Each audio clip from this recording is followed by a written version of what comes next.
lost sock? Look for it. What is a lost sock? Look for it. Match. It's soulmate. It goes all around the baseball field but never moves.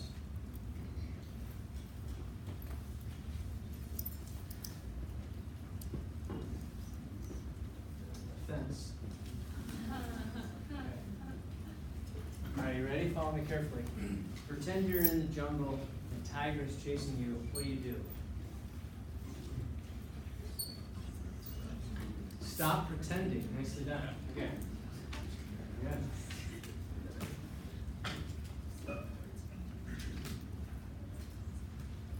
Okay, so we're in part 2 of our cancer lecture, and I added some additional slides. Did you guys see that announcement? So then towards the end, it's on therapies or treatment. So I wanted to cover it a little bit more comprehensively today, when we talk a little bit about some of the positive things about how we treat cancer. But any questions before we get started? Okay. So in this section, we're going to talk a little bit about some of the genetic components of cancer. But before we do that, let's take a peek at this tissue. So this is a ductal carcinoma of the breast, and the lesion is retracting the surrounding breast tissue. And so the white substance in the middle of the slide, this is the lesion in this breast biopsy. And so on self-exam or on palpation by the physician, it would be like a stony hard substance. Okay? Do you guys remember when we talked about fat saponification? So we talked about fat necrosis, where in older tissue or in tissue where there's maybe a repetitive, trauma that has a high amount of fat content, you'll get saponification of the fat that takes place over time, which is basically like magnesium, calcium, and salt, and it pushes it into a stony, hard substance, kind of like ivory bar soap.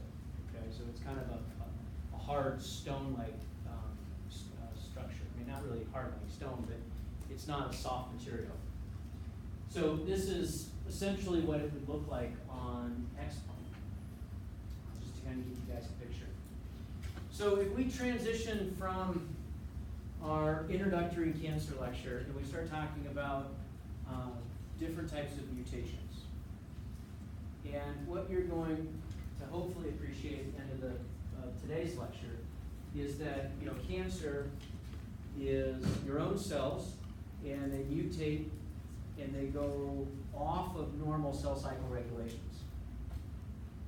And these mutations that occur throughout a lifetime in a patient often are discovered.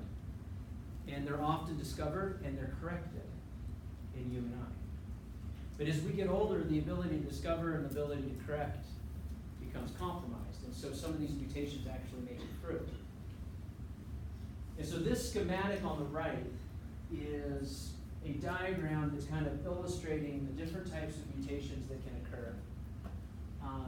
And it's giving sort of a cartoon format for each one of those different types of mutations. And typically what we say is with a cancerous mass, there's really a requirement for it to propagate, for there to be more than one mutation. Usually there's multiple types of mutations. What do you mean by that? Well, maybe the mutation for replication beyond normal cell cycle controls is one type of mutation. Well, so the mass is going to grow to some critical point, and if there's not a mutation to infuse it with additional blood vessels, then that mass is going to reach a critical size and it's not going to go anywhere, it's going to stay benign. But if the mutation for replicating out of normal cell cycle control happens, along with the mutation that says make new blood vessels just at will, now you've got the ability with just those two mutations for that mass to continue to grow. Then if we add on top of it the mutation for aggressive metastases, or let's break tissue off and send it downstream, now it becomes malignant. You with me?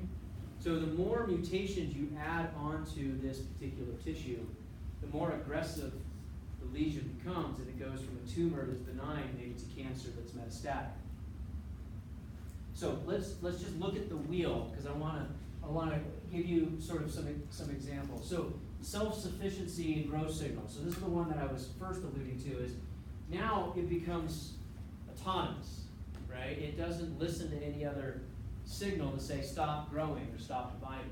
So that's this sort of bent arrow, which is like a promoter signal in biology, saying let's replicate and keep going in replication. And so you could have a mutation that influences growth signals. If we just go clockwise, you can see that there's an insensitivity to anti-growth signals. So in your body, there are certain signals that say you need to stop dividing. That's enough. You have suppressing signals that say let's not overdo it. Well, you could have a mutation that says let's completely ignore those anti-growth signals. So now we're insensitive to anti-growth signals. And we move over here to like the 4 o'clock position, like on a clock face. This is tissue invasiveness and metastasis. So this signal is saying they're going to break out into basement membrane and become invasive and get outside of a nice defined border. Down here at the 6 o'clock position with this infinity symbol, it has limitless replicative potential. So this is the idea where the telomeres continue to lengthen. And so the ability to replicate goes on and on and on. We can continue around here. Here's the angiogenic mutation I was talking about with the symbol of a blood vessel, where they're sustaining angiogenesis, or the development of new blood vessels from pre-existing blood vessels, so that that enlarging tissue mass has additional nutrition and removes waste products. Bless you. Over here at about the 10 o'clock position, this is evading apoptosis, and the cross symbol is kind of suggesting that these cells figure out a way to not get signaled for programmed cell death. Because that's one of the typical things that we see with a mutated cell. Is we'll get a mutation, it becomes detected, and then that cell is signaled for apoptosis, and you get rid of it. Very, very clean. Okay? That happens in you and I almost probably on a daily basis. We have mutations that are happening, and cells are being triggered for, let's get rid of them, let's not allow that mutation to go. Okay, so are you guys with me as far as this wheel, if you will? And we're going to look at each of these along the way in this particular lecture. But first up, what we're going to talk about are oncogenes. So what is an oncogene? So an oncogene is a gene that's mutated. It could be expressed at high levels. And it helps turn a normal cell into a tumor cell or a precancerous cell. So in other words, it's a gene that has the potential to cause cancer, an oncogene. The gene that has a potential to cause cancer. And they're often mutated, and so they're susceptible, so we label them oncogenes. They're not cancerous normally, but because they have a high probability of being problematic if they're mutated and causing cancer, we label them as oncogenes. And there are lots of different examples of oncogenes. A lot of different examples of oncogenes. And I'm not as interested in you memorizing specific ones, okay? We're going to talk about 2 examples, okay, in a minute. And those are the ones that I'm going to hold you to. But the way that they operate, I'd like you to broadly understand. And then we'll talk about 2 specific oncogenes, okay? Otherwise known as tumor suppression genes. So these particular genes are likely in a category, these oncogenes, where they're going to promote growth. So if you mutate them and flip the switch where they're always in the on position, you're going to get unlimited growth. which is usually one of the first mutations that takes place. Not always, but it's usually one of the first mutations that take place. And someone has a little lesion and there's a bump, and the bump is a bump because there's more tissue there than supposed to be there. Make sense? A little bit of common sense. So how does this work? Well, you can see at the chromosomal level, at the top part of this image on the right side of the slide, we've got a promoter region, and that's that bent arrow signal, our symbol, and then we've got our gene. In this particular situation, it's a proto-oncogene, meaning it's a gene that has the ability to become cancerous if it mutates. And so one mutation that could take place is a point mutation somewhere along the gene. And this gene is a blowout of this particular chromosome, so it's a gene on one of your 23 chromosomes. And a point mutation that happens here could say to that gene, let's just continue to replicate. Okay, a point mutation. Another situation is where you get a amplification of the signal. And so you can see in this example, we've got an amplification of this normal sequence where we've got the gene being transcribed 4 times, when it really should only have been transcribed once. And then in our third situation, where we've got a number of different things happening, but essentially this is chromosomal translocation, where we oftentimes, the number one way that this happens is you get a promoter that gets translocated, and now all of a sudden the signal that says turn this on is left in the on position. And the overexpression happens where you've got this translocated promoter, a promoter that goes into that location that's in the on position, where it really should only happen maybe once every few days. And now it's happening all the time. In another situation, you could actually have a piece of the gene fragment is switched out. And we call this a chimeric protein, even though it's really a gene. It's referred to as a chimeric. That's a blending, right? The word chimera is referring to kind of a blending of 2 different things. And so in this situation, you get a translocated gene fragment, and it upregulates the amplification or the signal of that gene to be transcribed. Okay? So in all of these situations, what's the end result? The gene is upregulated or downregulated? It's upregulated. It turns on its activity, and you crank out more copies in every situation. And so these are growth-promoting situations where you're overexpressing that particular gene. So, in this category of proto-oncogenes or oncogenes, we've got 2, and they have another name.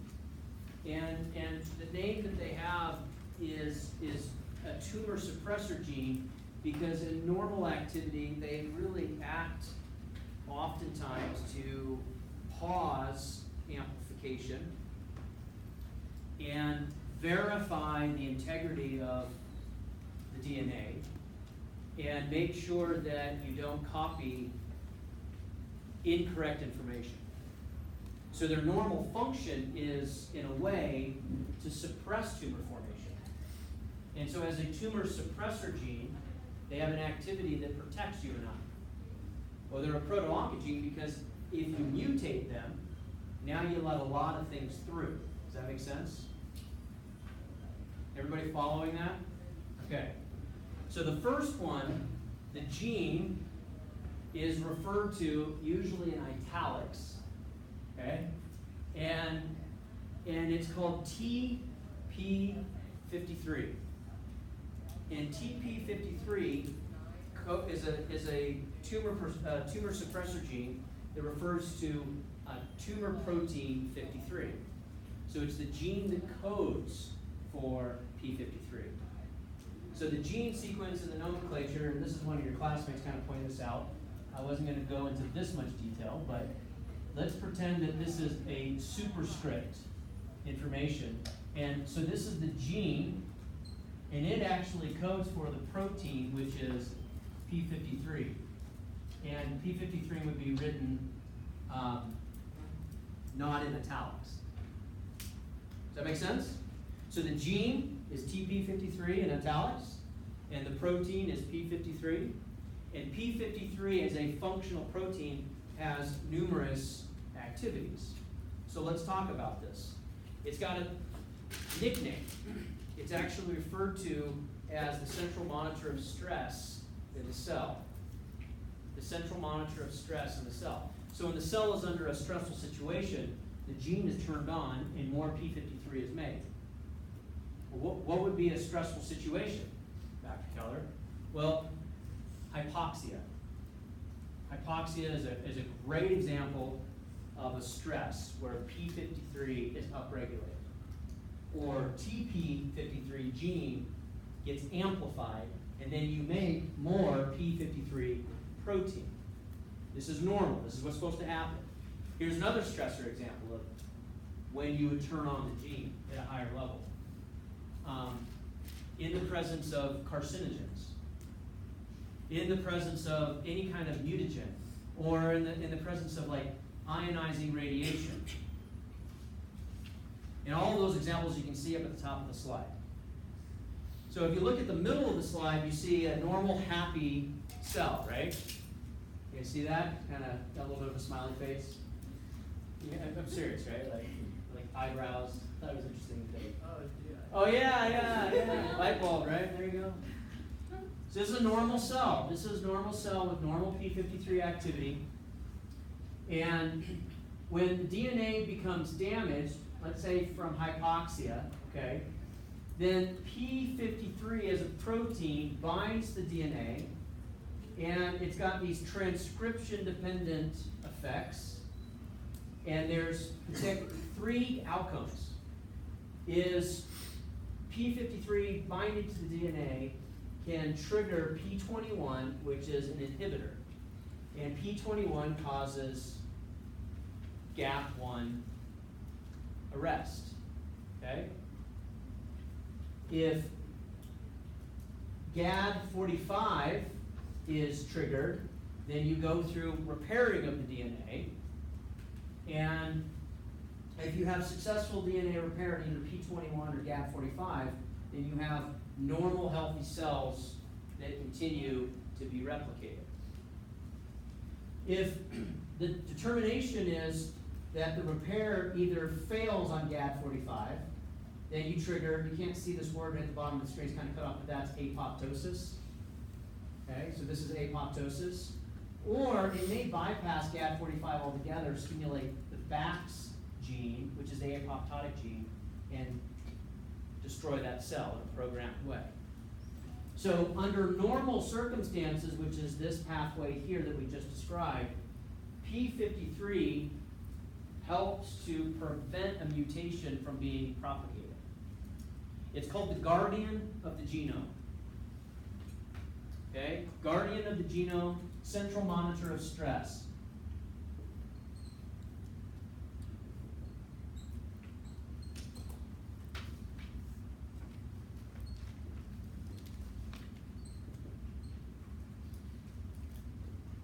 Does that make sense how it works normally? And we'll talk about the next pathway here in a second. So, let's pretend that the gene for P53, or what we call TP53, this gene actually has some mutation. Okay? And so instead of doing this normal pathway, you could circle pathway A and say normal activity. Let's pretend now that we've got some mutation. Well, we've got our stress in the cell that normally would trigger P53 upregulation. Bless you. And unfortunately, instead, when we get this DNA damage, we don't have P53 dependent genes that are activated, so they're not activated. We don't have cell cycle arrest. We get no repair. no senescence, no apoptosis being signaled, and the mutation actually continues, and then look at how angry these cells look at, right? And now the mass is a malignant tumor that grows out of control. So this pathway down the right side, this right column, would be a mutated p53 gene, or a mutated TP53. You with me? So this is one of the most commonly described mutation in cancer. Most cancers have a mutated TP53 gene. We know that, because you can test for it. That's relatively new knowledge, like in the last decade and a half. So over here on the side, I've got the reminder of our little wheel diagram. And oftentimes, this isn't enough alone for this to really get malignant to the sense of metastatic cancer. Because it's going to grow to a certain size, and if it doesn't have the ability to branch off and go be invasive, or it doesn't have the ability to stimulate new blood vessel development, it's only going to get to a critical size and it's going to stop growing. Okay, so that's why it says 2 hits, 2 mutations, is what that's referring to, that are kind of needed for, at a minimum. And we'll talk about how many of these cancers have very complicated mutations. We good on P53? Is that pretty clear? The textbook's actually really good on this topic. But if you were a little confused when you read, hopefully this makes it a lot more smooth. Okay? But for your post quiz, you might need that textbook to get some more interesting details, or you can go to the internet to find some interesting details on P53. All right, let's talk about the second examples. We're going to talk about 2 examples. Completely different gene, retinoblastoma gene, but it actually has very similar types of activity. It operates in a very different way. So in this example, we're talking about retinoblastoma gene, and the retinoblastoma gene is RB1. So the gene would be RB1, and it codes for RB, which is retinoblastoma. Actually, it would be P, protein RB. We're being technically correct, okay? Which is not a bad thing. Okay, so there's a lot of other examples of proto-oncogenes that are tumor suppressor genes. These are just 2. You've got others like VHL and APC and CD95 and ST5, YPL3, ST7, ST14, and the list goes on. So this is why cancer is so prevalent, because it's not like you just got a couple of different pathways that you mutate. Okay. The only 2 I'm going to test you on are TP53 and RB1. Okay? So in RB1, let's talk about what happens. What does it do? So here you can see we've got a portion of our cell cycle, like synthesis and GAP1. And we've got either growth inhibitors, right? And P53 is listed as a growth inhibitor because P53 actually pauses replication, right? Allows you to check the integrity of the DNA, and then it'll go.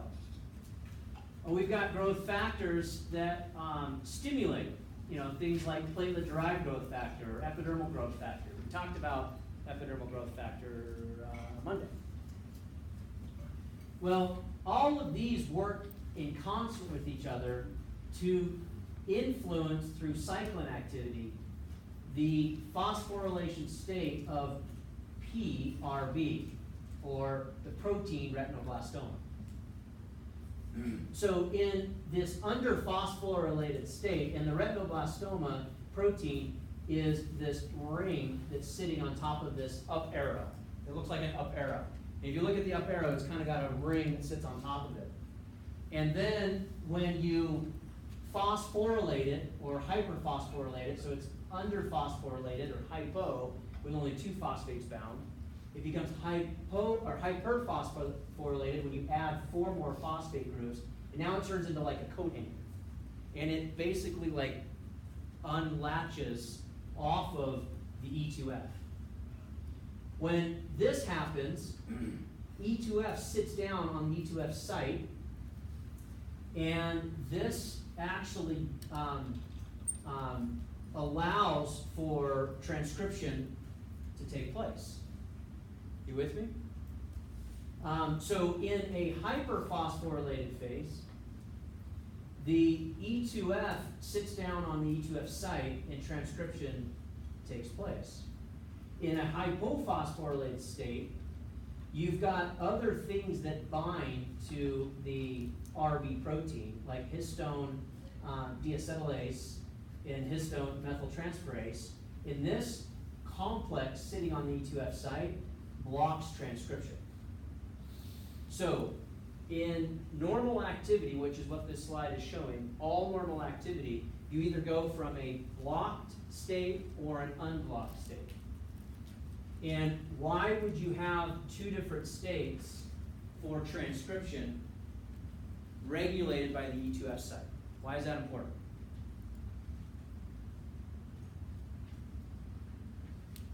Any ideas? Simple question, don't overthink it. When would you say don't transcribe? If there's damage to the DNA. When would you say go ahead and transcribe?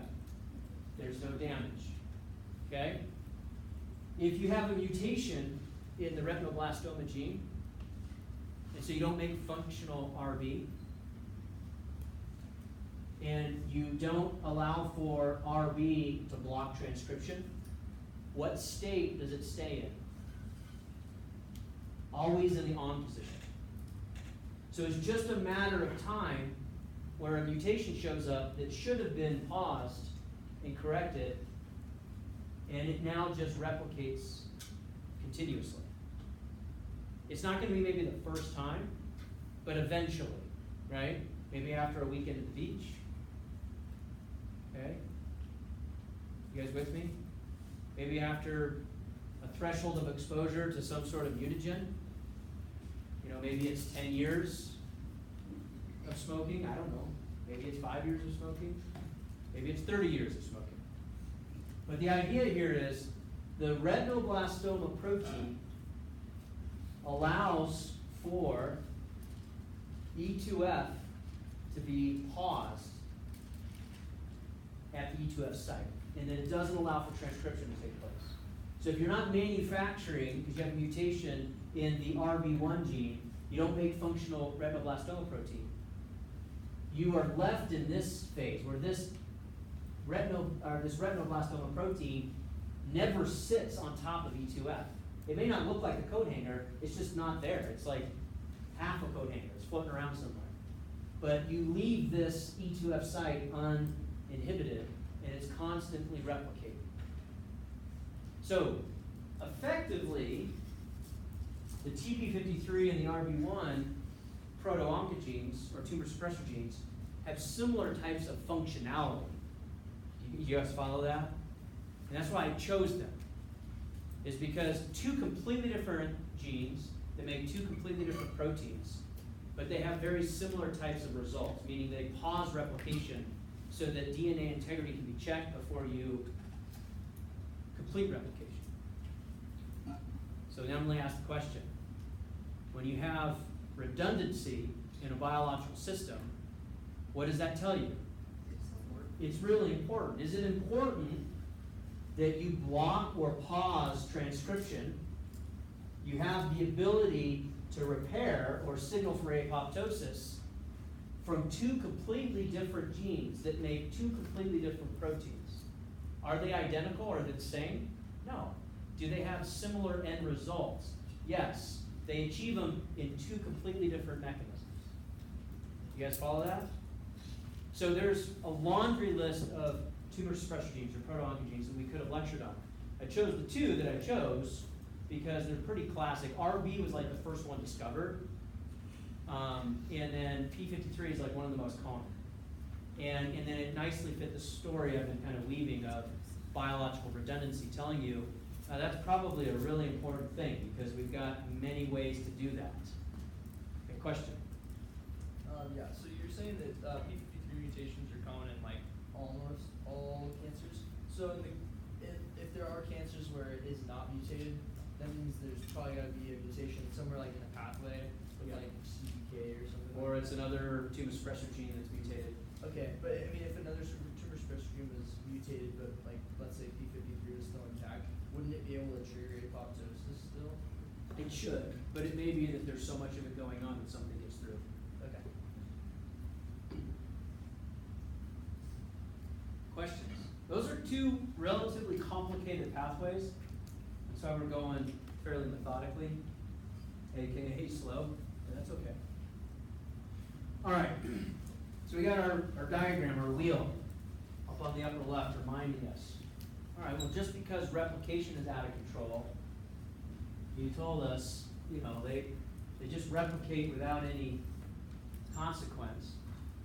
You know, is that enough for it to be metastatic problematic cancer? No, it's usually not. And it's when you get like, you know, a little lipoma, or you get a little lesion that needs to come out and do a biopsy. I send it out for pathology and it comes back benign. And you're like, oh shoot. But as time goes on, what happens if you've got other mutations? And so let's look at metastatic mutations. So up at the very top, you can see a transformed cell, and hopefully you understand what that terminology means now. We got a cell here that's transformed, meaning it's not behaving like it normally should. It's operating outside of normal growth signals. And this transformed cell is coming from a primary tumor. And this primary tumor is invasive, where it's breaking out of the basement membrane. It's encouraged new vascular supply to help perfuse the tissue with nutrition and remove waste products so that this primary tumor can grow. And as it grows, it leaves its in situ location. And it migrates and penetrates through this basement membrane into a vascular supply. And here, it is found by lymphocytes. Your immune system oftentimes sees tumors. Okay? But if the tumor is growing out of control and is too aggressive, your lymphocytes may not be able to harbor a big enough response to kill it. Okay? We'll talk about immunotherapy at the very end. But that's why you see a lymphocyte there. Well, you're going to have platelets because it's in the bloodstream, and then at some point it's going to stop and take residence, and then it's going to extravasate out of the vessel, very similar to what we saw with monocytes becoming macrophages. And then it's got a secondary metastatic site, and it encourages its own vascular supply so that it can grow. So now you've got the primary tumor, and you have a secondary metastatic site, what we call a secondary met. Okay? And this is essentially what happens. So what if this is lung tissue and this becomes liver? Or what if this is liver and this becomes bone? Right? Or it goes from lung to brain. And that's why you have cancer as it spreads. That's how it does it. And a lot of people are like always asking, like, well, why does it spread? How does it spread? This is how it does it. So it's going to spread through blood or the lymphatics, and that's what you're seeing right here. It could spread through body cavities, because it may actually enter into a body cavity and then move through the body cavity down serous membranes. And how does it break through these basement membranes? It does this through invasive activity of digestive enzymes known as collagenases, which break down collagen, or matrix metalloproteinases. And these are a family of proteins known as MMPs. So MMPs, matrix metalloproteinases. And so, for example, MMP1 is collagenase.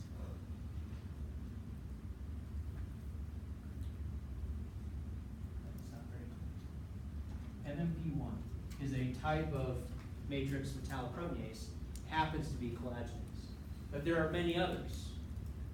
There's dozens of MMPs that have been identified. And so these tumor masses will start manufacturing additional enzymes to break down these basement membranes, and that's how they become invasive.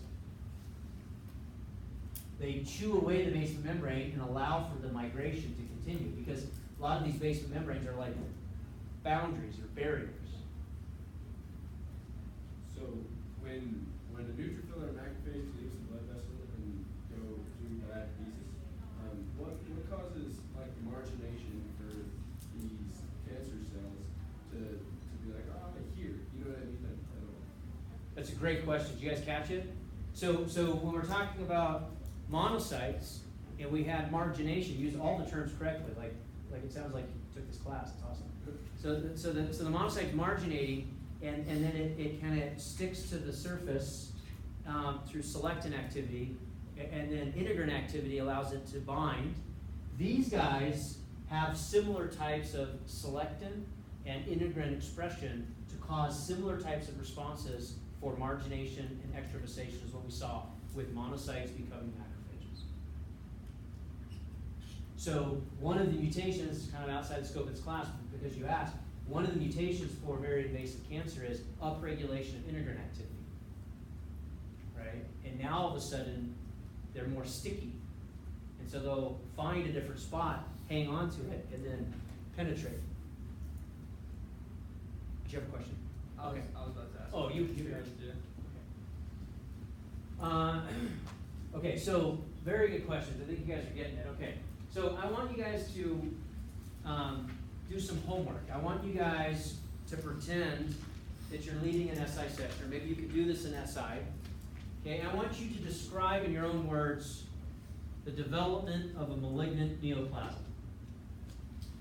So it's just an exercise to see if you put all these terms together. There's a lot of terminology. You guys following me? A lot of I mean, I had a question from one of you on rhabdomyosarcoma. Fascinating question, and I actually had to do some research in Greek because I didn't know the answers to the question. And so you guys stumped me on some of the extent of my vocabulary on rhabdo. Okay? So the question that came from one of your colleagues is, there's other diseases that have the prefix of rhabdo.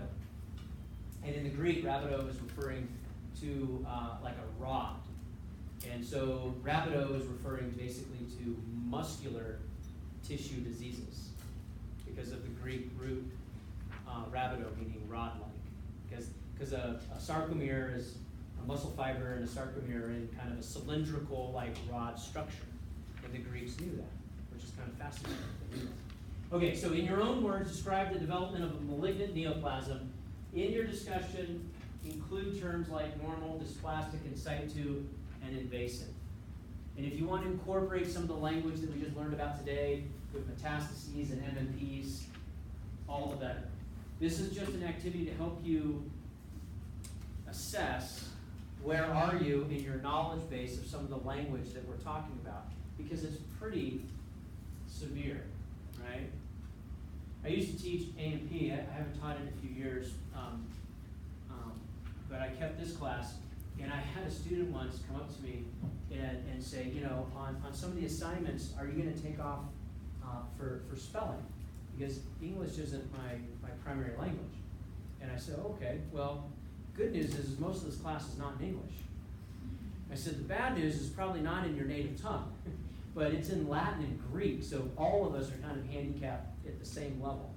All right, so this is like a second language for all of us, or a third language if you're bilingual already.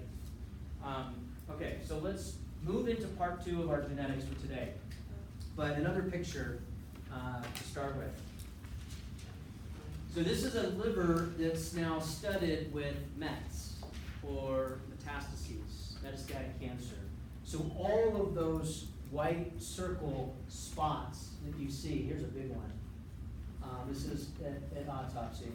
All of these are metastases, and this liver has been the recipient, because the liver is a filter of blood, So if a primary lesion breaks into the blood supply and it circulates, it's very common that you're going to get cancer growing in the liver.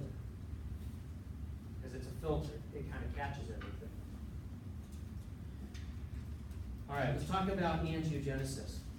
So this is a terminology that refers to the development of blood vessels from pre-existing blood vessels. Angiogenesis.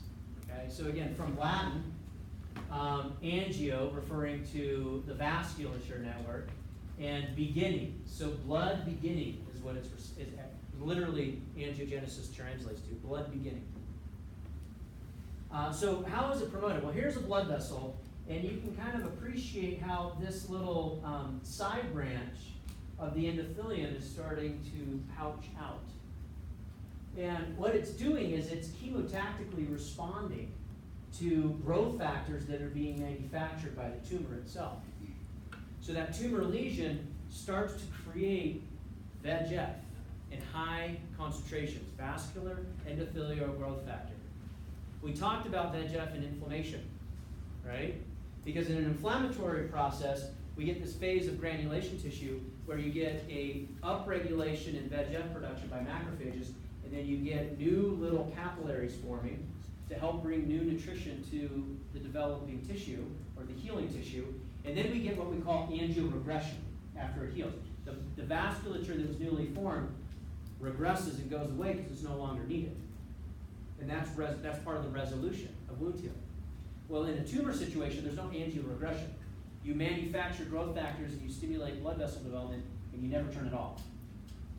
And so it continues to grow and grow and grow. So the tumor is making angiogenic growth factors, and that's signaling the nearby vasculature to migrate in little collateral vessels to perfuse that tumor mass and bring blood supply to the tumor.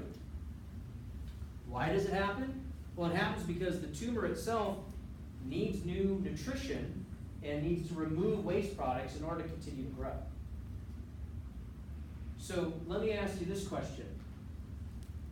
Cancer prevention researchers have been looking at shark cartilage for decades.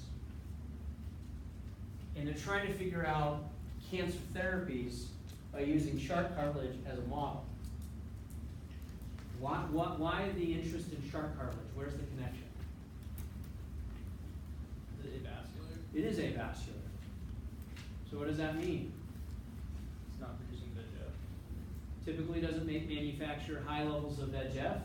If you can understand mechanistically, developmentally, how shark cartilage is formed, which is very similar to you and I, okay, our cartilage is avascular too, most of it, then you might be able to figure out how to turn off signals that should be off in cancer in order to be anti-angiogenic.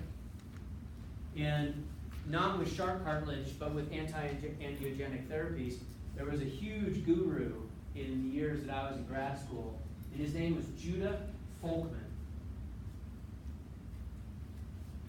He was like one of my science heroes. So Judah Folkman was an MD, and he was researching extensively anti-angiogenesis factors for treating cancer. Because his theory was, if he could figure out how to make cocktails of therapeutics that would block this process, you could literally starve the tumor and prevent it ever from becoming malignant. In essence, he was a pioneer. I mean, he was in his prime from a research standpoint in the 80s and 90s. And what he was really doing, and we're going to get to this at the end of the lecture, is he was on the cutting edge before his time, because he was actually looking at, in a way, targeted chemotherapy. Because what he was trying to do is specifically block the development of angiogenesis in tumors in a targeted way, right? Which was pretty revolutionary. And so we'll talk at the very end, we'll kind of come back to targeted chemotherapy in a minute. But I wanted just to pay homage to Dr. Folkman.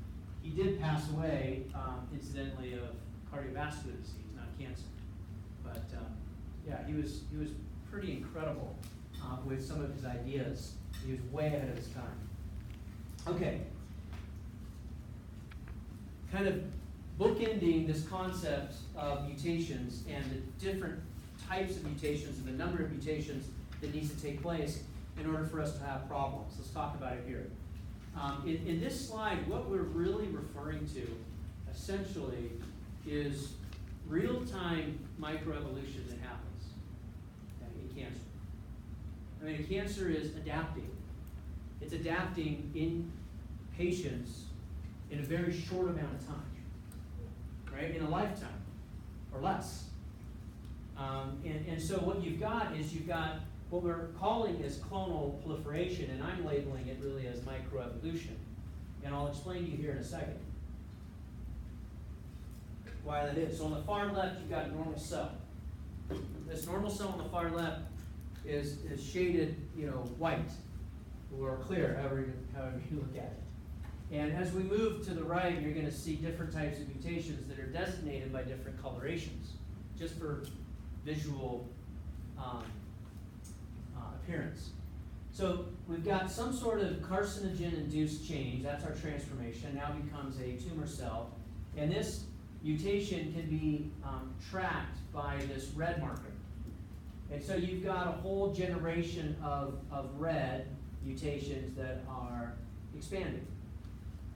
Well, it continues to mutate, because what other checkpoint signals that weren't in play are still not in play.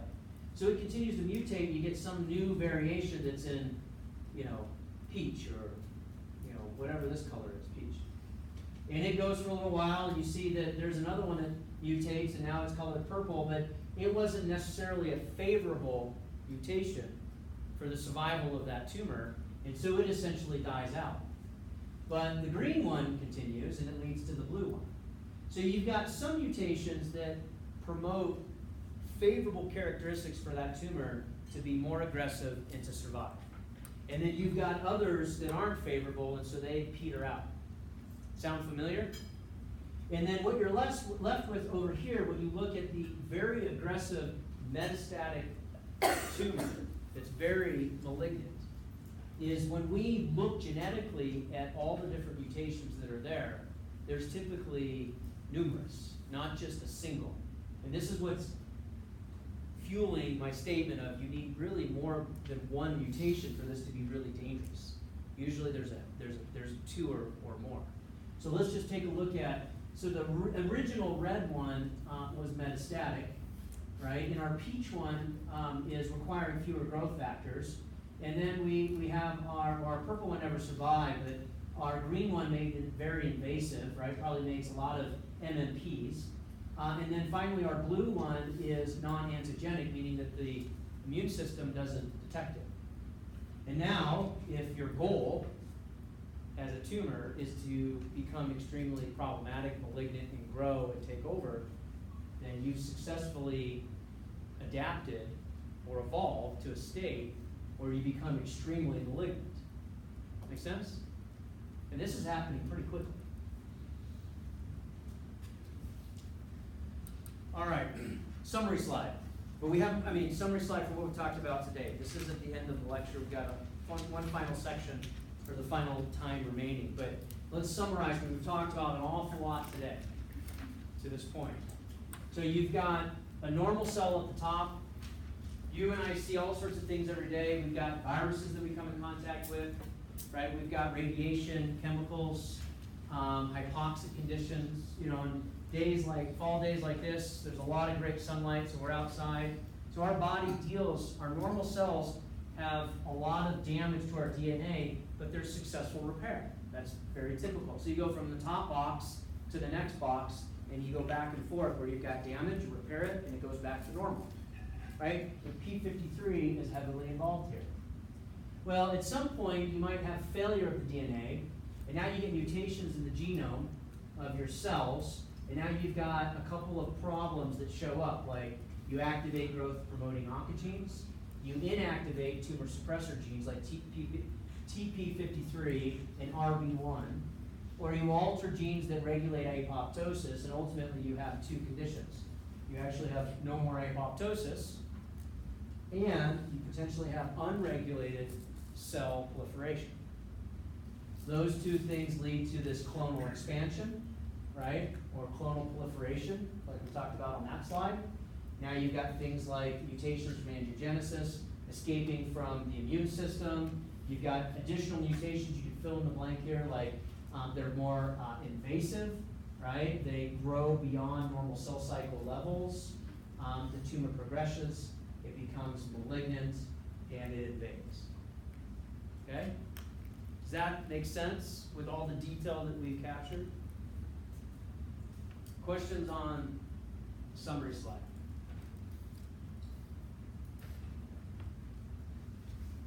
So MMPs secreted by tumor cells are important for which feature of malignant tumors? A, angiogenesis, B, anaplasia, C, invasiveness, D, apoptosis, or E, differentiation. C, pretty convincing? C, for sure. Right, remember these MMPs are these enzymes that help break down the tissue so that the cells can find a track through and become problematic. All right, in our last section, we're going to talk about some incidences and causes of cancer, and then we're going to talk at the very end about treatment or therapy, and that's the new slides that I added. So I spent a little time trying to characterize the state of the state today of the different types of therapies that we have available to us. But first off, let's talk about some of the incident rates. Now, this slide is a little on the old side, but the relative percentages haven't changed much. Okay, I think this one's from like 2008 or something. 2008 cancer statistics. So you've got men and women by site and by sex. And so the two that I want to point out that probably you're aware of, right, is in women, breast cancer is sort of the highest incident rate in females. And so we have a lot of awareness around breast cancer. And then in men, it actually happens to be prostate cancer that has the highest level of incidence in men. Now, women cannot get prostate cancer. Okay? They don't have a prostate. But men actually can get breast cancer, and they do. Some men do develop breast cancer. The reason I point out this chart is I want you to look at some of the other categories, like lung cancer in men and women, okay? Melanomas, looking at colon and rectal cancer. Now, 10% in both men and women, so it doesn't really discriminate in colon and rectal cancer in men and women. But these types of cancers don't get nearly the publicity of breast or prostate because they're smaller percentages overall. Okay, so I just want you to understand like why that is. I've had students ask in the past, like, why is it that it's always like breast cancer awareness week and we don't really have any other kind of cancer awareness week? Like my grandmother didn't suffer from breast cancer; she died of ovarian cancer, but we don't really pay that much attention to it. Well, this is the reason. It's not that we don't care about ovarian cancer, or that we don't care about colon cancer for mom or dad or grandma or grandpa. It's just, you know, the media really propagates the big numbers. So it's our job to make sure that we say, hey, cancer doesn't have favorite tissue locations. It just happens to be that the higher incident rates tend to be in certain tissues, and that's why we're getting a lot more of the attention in certain tissues. So what kind of cancers are carcinogens that are cancer-causing agents? What kind are out there? So a carcinogen versus a mutagen. So a carcinogen is one that has the potential to cause cancer, and a mutagen is one that actually can mutate the genome. So it means that all carcinogens don't necessarily become mutagens, but all mutagens were probably carcinogens. You guys with me? So just because it's cancer possibly causing doesn't mean it's actually going to mutate. And if it mutates at the germline, then we typically have an inheritable problem. A mutation at the germline that's going to be passed on. If it's at the adult line, then that mutation stays in that particular individual. If the mutation happens in the germline and it's passed on, then there's a genetic predisposition for certain types of cancers. And breast cancer does happen to be in that category. So that's why you're seeing some individuals, Hollywood movie stars, there's breast cancer that runs in the family, they get tested, they say they have the gene for it, and then they proactively have like a double mastectomy, okay? So that's where that's coming from, is there are certain cancers that do affect the germline, and they have a dramatic genetic component to them. Some other types of carcinogens that are prevalent categorically, number one is chronic inflammation. So let's go back to the beginning of the semester. I'll remind you of our first disease was Barrett's esophagus. And we're talking about an irritation of the esophageal lining because of gastric reflux disease. And what are some of the characteristics of Barrett's esophagus that we said led to a state of what we call chronic inflammation? Give me some of the characteristics. I know, you gotta go way back in your memory. Metaplasia. Okay, so we had metaplasia. Where is the irritant coming from? The stomach. What is the irritation? Hydrochloric acid that's regurgitating up into a tissue lining that's not prepared for it. And so it responds, and there's a lot of inflammation at that tissue. And that inflammation, if it's chronic, meaning, remember how I said the statistic, over 10 years of unmanaged gastroesophageal reflux disease. So over 10 years of chronically irritating that lining, and you get that metaplasia, now we're at a predisposition for developing esophageal adenocarcinoma. You guys remember that?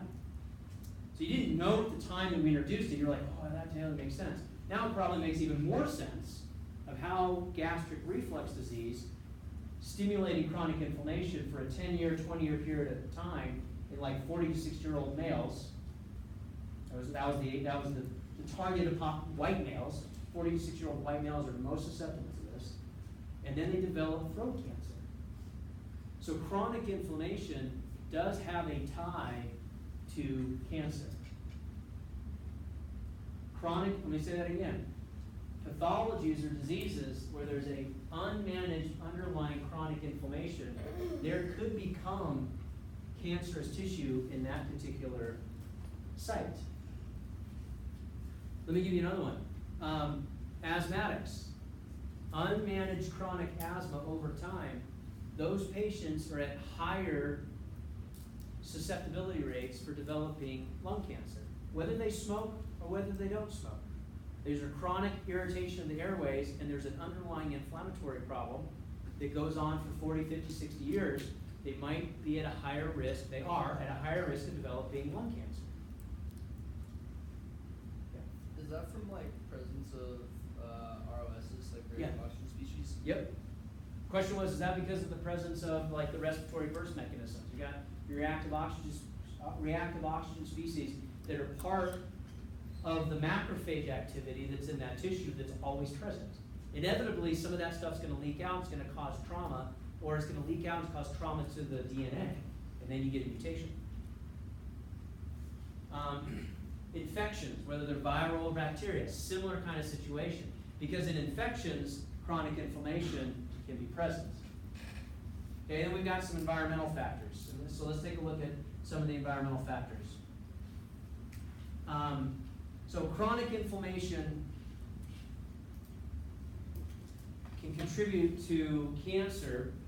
So we've got a couple of examples. I talked about chronic asthma and lung cancer, ulcerative colitis and colon cancer. So patients that have like IBS or ulcerative colitis, they're at a higher rate of risk of developing cancer within the GI tract at some place.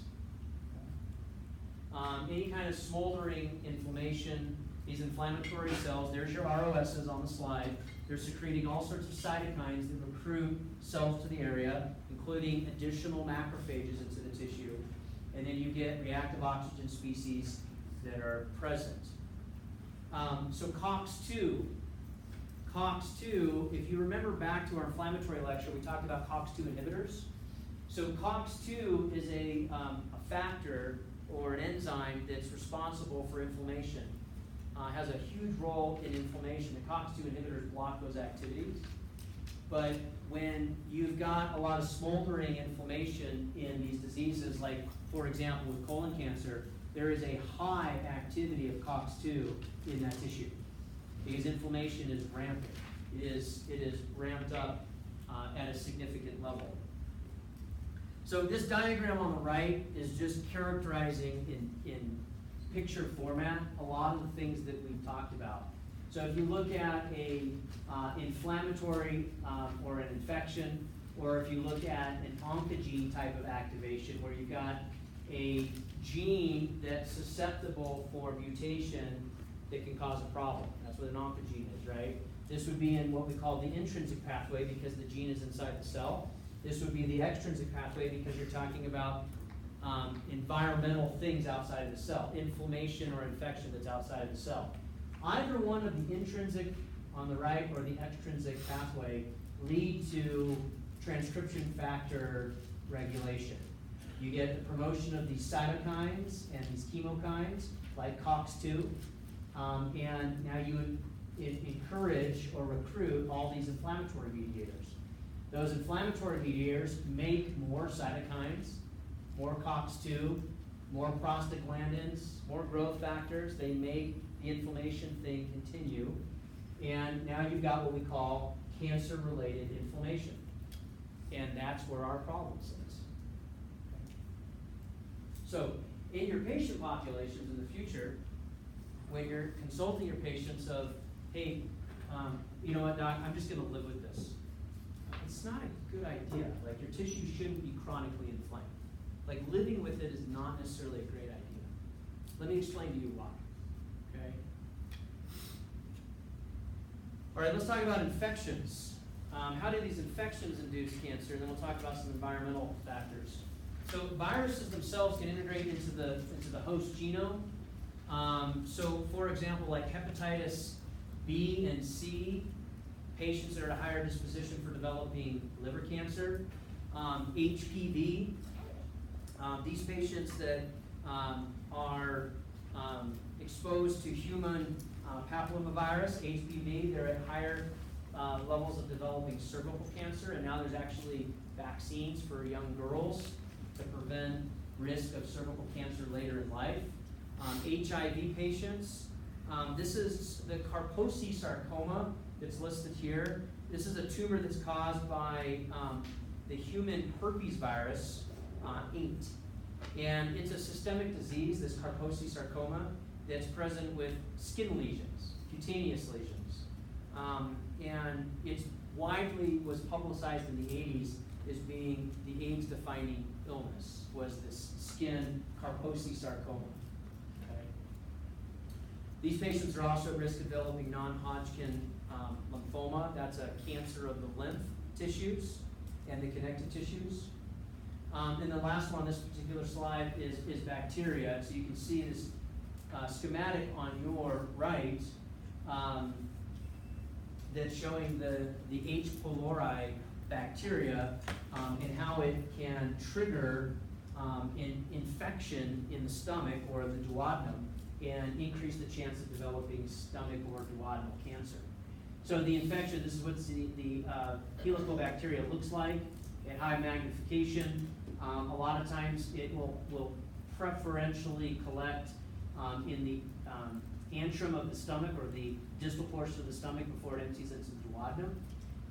At higher magnification, these H. pylori kind of infect the gastric mucosa, cause an inflammatory signal to ensue, and this can lead to ulcerations in the tissue where there's holes in lesions that are punctured through, and this chronic inflammatory state, whether it's this or ulceration, leads to long-term risk of developing stomach cancer.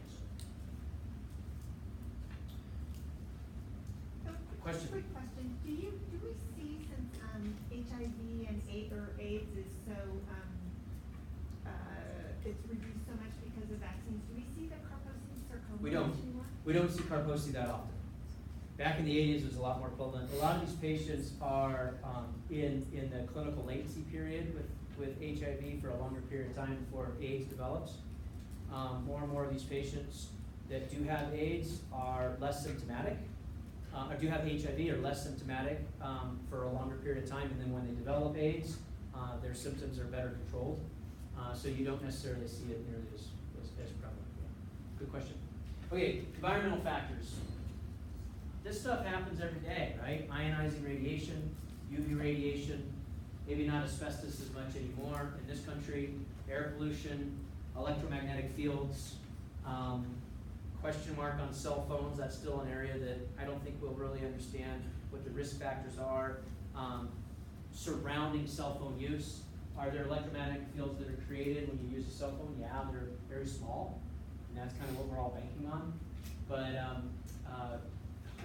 we'll talk about this in respiratory, but there was a point in this class when, I've been teaching this class long enough that I remember when the vaping came on the scene. Or it was originally called the e-cigarette, the electronic cigarette, and now it's vaping. Really all the same concept. And so I've been teaching this class for a while, and then we started seeing the vaping or e-cigarettes. And we'll talk about it more, but questions that were coming from the class were, what do you think? Do you think it's safe? Do you think it's not safe? And so now some of you are smirking like, wow, if I could have told those students what we know now. But I have those recorded lectures. And so I look like I have a crystal ball, because basically what I've said is, we weren't really designed to be inhaling air that you can actually see. Like, it wasn't designed for that. We can actually pull contaminants out of the air pretty well, but we're probably overloading the system. And there was a time, I'm old enough to remember, there was a time where tobacco companies promised that cigarette smoking was not hazardous to your health. Okay, back in the 70s and 80s, it wasn't a problem. You could go to a restaurant and people would be smoking right next to you, whether you were smoking or not. So this is a picture of a macrophage consuming asbestos. So we've seen macrophages before, and so there's an asbestos particle here, and the macrophage has actually gobbled it up and is trying to get rid of it. Okay, so let's talk about where some of these things transect. Okay, so for example, if you have multiple risk factors happening in a patient, and we're going to look at just smoking and alcohol consumption.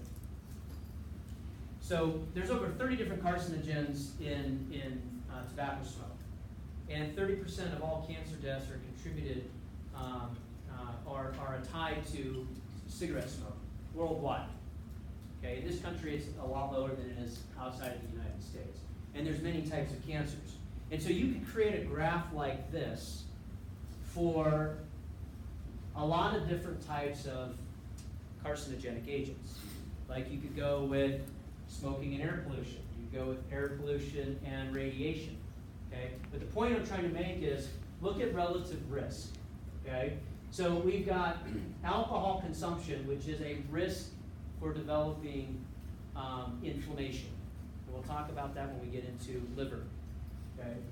And so alcohol consumption, this is grams per day, so it doesn't want to, you can calculate this out on how much you drink. I didn't want to really make anybody feel really bad right away, so you got to go home and calculate this. What's 120 plus grams a day, Keller? Is that like 2 beers or is that like 12, you know? So you can calculate that out. And then you've got the different color bars of tobacco smoking and cigarettes per day. Okay, probably fewer smokers in this classroom than in outside the United States classrooms. But you can kind of see if you've got, as alcohol consumption goes up along with cigarette consumption, the relative risk exponentially grows. So the problem that we have with cancer is if you're in an environment where you've got multiple carcinogenic agents hitting the body all at the same time, you're asking your tumor suppressor genes to really do a lot.